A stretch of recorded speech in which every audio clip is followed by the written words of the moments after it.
ہم زنا سے نفرت کریں گے، زانی سے نہیں۔ ہو سکتا ہے کہ ابھی یہ غلط کام کیا ہو، رات کی اندھیری رات میں توبہ کر لے، اللہ اس کی مغفرت فرما دے۔ ہم نے اچھے لوگوں کو برا کہا ہے، ہو سکتا ہے ہمارا ٹھکانہ کہیں اور ہو جائے۔ تو کسی کو اوپر لامتاک نہ کریں، کیونکہ شرابی تو آپ کا بھائی ہے، چہرے پہ داڑھی نہیں ہے تو آپ کا بھائی ہے، لیکن ہمارے علماء جب آپ کو کہتے ہیں کہ آپ داڑھی رکھ لیں تو اس میں آپ کا فائدہ ہے کہ موت کب آئے گی کوئی نہیں جانتا ہے۔ اور یاد رکھیں جب موت آئے گی نا، حضور شیر نیپال علیہ رحمہ کو جب میں نے ان کے جنازے کے دن جب میں نے حضرت کے چہرے کو دیکھا، پیشانی پر پسینہ آ رہا تھا، بولیے نا سبحان اللہ، ایک بار اور بولیے نا سبحان اللہ۔ انتقال کے بعد پسینہ آ رہا تھا، میں دیکھا تو میں بھی پنکھا جو نا بینا تار کا مولانا صاحب لیے تھے حضور، میں نے بھی اس کو چلانا شروع کیا، آپ سے بھی ملاقات ہوئی، چلانا شروع کیا۔ لیکن یہ بتائیں آپ نے دیکھا ہے کہ کسی کے مرنے کے بعد پسینہ آتا؟ بولیے نا ہم کیوں نہیں دیکھا؟ پتا چلا کہ آدمی جب مر جاتا ہے تو پسینہ نہیں آتا ہے، لیکن شیر نیپال مرے کا ہو تو اللہ کے ولی ہے، اپنے قبروں میں آج بھی زندہ ہے۔ آپ جائے لہنا شریف، ان کے قبر سے مشک جیسی خوشبو آتی ہے، ان کے مزار کی خوشبو سے پورے خانقاہ اور لبنا کے لوگ خوشبو سن کر کے مسرور ہوتے ہوئے نظر آتے ہیں۔ شیر نیپال علیہ رحمت و رضوان، ایسا نہیں لگتا کہ ہمارے بیچ سے وہ چلے گئے ہیں۔ جب نعرہ لگاتے ہیں دیکھو دیکھو کون آیا، تو ایسا لگتا ہے کہ حضور شیر نیپال کی آمد ہو رہی ہے، کیونکہ انہوں نے زمین پر کسی اور کا کام نہیں کیا ہے بلکہ مصطفیٰ کا کام کیا ہے۔ اس نے رسول اللہ کے دین کی اشاعت کیا ہے، اس کے رسول کا جام پھیلایا ہے۔ تو یاد رکھیں آج اسی لیے گلی گلی ان کے نام کا نعرہ لگتا ہے۔ میں نے جب دیکھا تو میں اسی وقت ڈر گیا اور سمجھ گیا کہ شمسی دیکھو اتنے بڑے وقت کے فقیہ ولی کامل مفتی اعظم نیپال، محدث اعظم نیپال، جب ان کو لوگ زمین چیر کر کے زمین کے سپرد کر رہے ہیں، تو یاد رکھو کل تجھے بھی جانا ہے، اور آپ بھی اس سے درس عبرت حاصل کر لیں کہ ایک دن ایسا آئے گا، آج ہم اپنے ہاتھ سے جیکٹ پہنتے ہیں، صدری پہنتے ہیں، غسل کرتے ہیں، ہاتھ سے کھانا کھاتے ہیں، لیکن یاد رکھیں ایک دن ایسا آئے گا آپ محمد یوسف مرحوم کے نام کا جو پروگرام بنا رہے ہیں ان کے یاد میں آپ بیٹھے ہیں، یاد رکھیں وہ کچھ دن پہلے یا کچھ سال پہلے آپ کو پیس گئے، لیکن آج وہ نہیں ہے، آج وہ زمین پر نہیں ہے، زمین میں ہے۔ پتا چلا کہ ہمیں بھی مرنا ہے، اس سے کسی کو انکار نہیں ہے، لیکن میرے دور ان کے بیٹے یہی ہے، ان کے مکان یہی ہے، زمین یہی ہے، بیوی یہی ہوگی، رشتہ دار یہی ہے، ریلیشن والے یہی ہے، لیکن ایک دن ایسا آئے گا کوئی کام نہیں آئے گا، اگر اس دن کام آئیں گے تو آمنہ کے لال کام آئے گا۔ سبحان اللہ، سبحان اللہ۔ کیوں نہیں ہم مصطفیٰ کی شریعت کو فالو کر لیں؟ کیوں نہیں ہم مصطفیٰ کے بتائے ہوئے طریق پہ عمل کر لیں تاکہ مصطفیٰ راضی ہو جائے؟ جس سے اللہ کے رسول راضی ہو جائیں گے تو اس سے اللہ تعالیٰ راضی ہو جائے گا۔ تو دین پر کام کریں۔ دیکھیں باپ کا انتقال ہوتا ہے، آدمی 40 دن تک بہت زیادہ غم، زیادہ صدمہ ہوا تو 40 دن تک منہ بنا کر رہا۔ اب کچھ بھائی ایسے ہوتے ہیں کہ وہ تو سوچتے ہیں کہ اچھا ہوا باپ کا پک گیا، مال کو بٹوارا جلدی کر لیتے ہیں۔ ایسا ہے کیا حضور؟ ایک آدمی فون کیے میرے پاس کہ حضرت حضور شیر نیپال علیہ رحمت کی مزار کا نقشہ بہت اچھا ہے۔ تو میں نے کہا کیا کہنا چاہتے ہیں؟ تو ابو بھی اب چل نہیں پاتے ہیں، میں سوچ رہا ہوں کوئی صحیح نقشہ ابو کے مزار کا بھی بنا دوں۔ میں نے کہا یار ابھی تو تم زندگی کی دعا کرو، پہلے ہی تو سوچ لیا کہ جلدی مرے میں مزار بنا لوں۔ یہ ہے آج کے بیٹے۔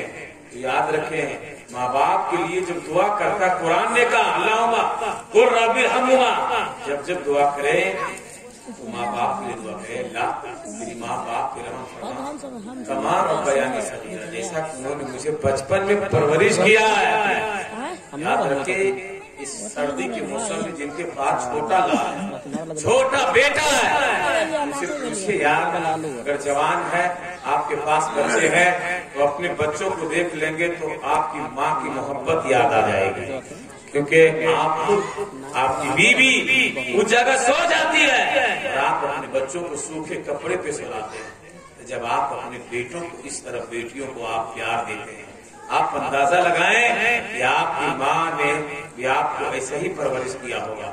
تو ماں باپ کے لیے دعا کریں اور جب چلے جائیں تو ان کے لیے خوب اصالے ثواب کریں، جتنا چاہے مدرسوں میں اینٹ دے دیں، خانقاہوں میں اینٹ دے دیں، مزارات جہاں بزرگوں کو تیار ہوتا وہاں آپ دے دیں، غریب مسکین یتیم میں آپ خرچہ کریں، جتنا آپ ان کے نام پر زمین پر کریں گے اللہ تعالیٰ ماں کے صدقے میں آپ کو 10 گنا عطا فرما دے گا۔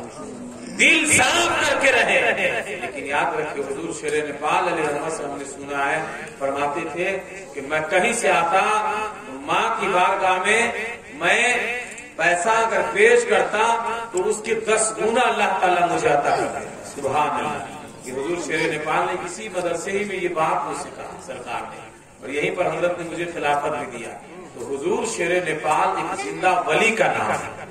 ارے بکنے والا کچھ بھی بکے، جب آپ کام کریں گے نا، کام کے جو لوگ ہو جاتے ہیں ان کے اوپر لوگ بولتے ہیں، لیکن حضور احسن العلماء، بولیے سبحان اللہ، حضور احسن العلماء علیہ رحمت و رضوان جن کو اپنا روحانی بیٹا تسلیم کر لے ملک نیپال میں تو وہ کوئی اور نہیں، وہ حضور شیر نیپال کی ذات ہے۔ سرکار تاج الشریعہ نے فرمایا جو جیش محمد کے جھنڈے کے سائے میں رہے گا کل وہ رسول کونین کے جھنڈے کے سائے میں رہے گا۔ یہ ولایت کی دلیل ہے اور یہ ولایت کی بولی ہے کہ ول جبھی تو شیخ سعدی نے فرمایا ولی را ولی بھی شناس، ولی کو ولی ہی پہچانتے ہیں۔ حضرت سرکار تاج الشریعہ نے یہ پیغام دے دیا کہ شیر نیپال کوئی عام آدمی کا نام نہیں ہے بلکہ وقت کے ولی کامل کا نام۔ ابھی اگر کوئی نہ پہچانے تو ہمیں پہچانے کی ضرورت نہیں ہے، ہمیں منوانے کی ضرورت نہیں ہے۔ ہم حضور شیر نیپال کو مانتے ہیں، مانتے تھے اور مانتے رہیں گے، نسلوں کو یہ پیغام دے کر جائیں گے۔ جب بھی زندہ رہنا، نسل بعد نسلین اپنے پروگراموں میں شیر نیپال زندہ باد کا نعرہ لگانا، تاج الشریعہ زندہ باد کا نعرہ لگانا، مسلک اعلیٰ حضرت کے نام کا نعرہ لگانا۔ اب کوئی اعتراض کر دے حضرات شیر نیپال کے نام کا نعرہ کیوں، تو یاد رکھیں ارے جس دین کا جنگ بدر میں صحابہ نے بچا پھیلایا تھا، جس دین کا جنگ احد میں صحابہ نے گردن کو کٹا کر بچایا تھا، جس دین کا بغداد کی سرزمین سے غوث اعظم نے پھیلایا تھا، جس دین کا اجمیر محلہ میں غریب نواز نے پھیلایا تھا، اس دین کا جب حملہ ہوا تھا تو 14ویں صدی میں مجدد اعظم نے بچایا تھا، جب نیپال میں اسی مسلک اعلیٰ حضرت پہ جب حملہ ہو رہا تھا تو حضور شیر نیپال نے بچایا تھا، اور ہمیں یہ نعرہ دے دیا اور یہ پیغام دے دیا ہے کہ جب بھی زبان پہ نعرہ لگانا تو تاج الشریعہ زندہ باد، مسلک اعلیٰ حضرت۔ تو حضور شیر نیپال مسلک اعلیٰ حضرت کی ایک پیلر کا نام ہے، ایک مینار کا نام شیر نیپال ہے۔ مسلک اعلیٰ حضرت ایک تلوار کا نام حضور شیر نیپال ہے۔ حضور شیر نیپال علیہ رحمت و رضوان کے بے شمار کرامات، لیکن میں وقت کو مد نظر رکھتے ہوئے میں اپنی گفتگو سے مٹ رہا ہوں، کیونکہ مائک ایسا ہے بولتا ہوں تو یہ مشین آواز کیجیے، اور مسلسل پروگرام میں اور کوشش یہ ہوتی ہے کہ قوم کے اصلاح ہو، اس لیے کہ جب علماء کوئی بات کہے تو اس کو سنیں اور چہرے پر داڑھی سجا لیں، کیونکہ نماز پڑھنا شروع کر دیں، کیونکہ موت کب آئے گی کوئی نہیں جانتا اور کس حال میں آئے۔ ہمیشہ دعا کرے رب کی بارگاہ میں کہ اللہ تعالیٰ ہم لوگوں کو اچھی موت عطا فرمائے، دنیا کے حادثات مسائل بلائیں جیسی آفات بلیات سے اللہ تعالیٰ ہم لوگ کو محفوظ و مامون عطا فرمائے، دعا کریں۔ لیکن آئیے سرکار مفتی اعظم ہند علیہ رحمت کا ایک مرید منبر نور علامہ ابراہیم رضا نوری قادری کی شکل میں موجود ہے، تو سرکار مفتی اعظم ہند کا کلام میں 3 شعر پڑھتا ہوں، سنیں گے؟ پڑھ دیں؟ اور یہ کلام میں کعبے میں پڑھا تھا، جیسا بتا بھی رہا تھا، اور نبی کریم کی گنبد خضرا کے سائے میں ہی پڑھا. یاد رکھیں، سنیں، سرکار مفتی اعظم ہند کا عشق دیکھیں. بولیے.